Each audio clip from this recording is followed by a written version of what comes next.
Constants and variables in integrals. In a previous video, we noticed that if we are asked the integral of a constant and the variable is x, we will write x to the power of 0 because x to the power of 0 is equal to 1. This will not change the value of the integral. After we did this step, we can use the rules for integration to find the integral. We will add 1 to the exponent and divide by the new exponent, and our final answer is 5x plus c. In our second example, we have the integral of a dx. The variable is an x, and therefore we will regard a as a constant. We will do exactly the same method as in the first example. We will add x to the power of 0, and then we will apply the rules for integration. We will add a 1 to the exponent, divide by the new exponent, and our final answer is ax plus c. However, when we are asked the integral of a dA, our variable is now an a. And therefore this a is also a variable. We will use the normal rule for integration.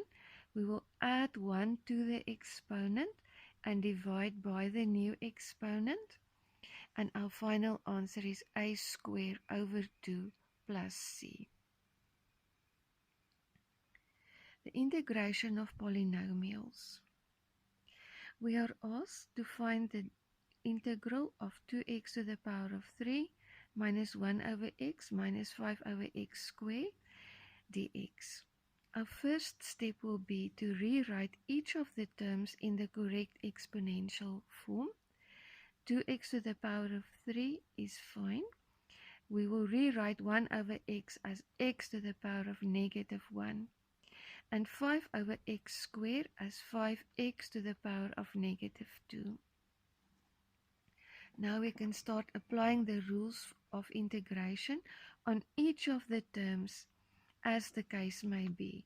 So we will need to decide which rule to apply to each one of the terms.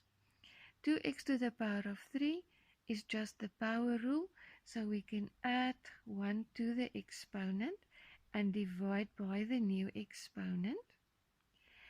X to the power of minus 1 is the second rule, and we will write down ln x. And 5x to the power of minus 2, we will use the rule for the power rule again. So we will add 1 to the exponent and divide by the new exponent. We will simplify this and write down 2x to the power of 4 over 4. Ln x is already simplified.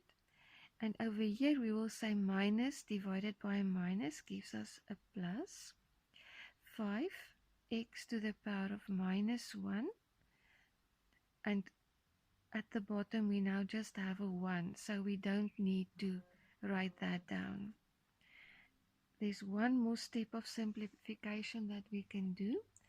The 2 and the 4 can cancel, so we will have x to the power of 4 over 2 minus ln x plus 5 over x plus c.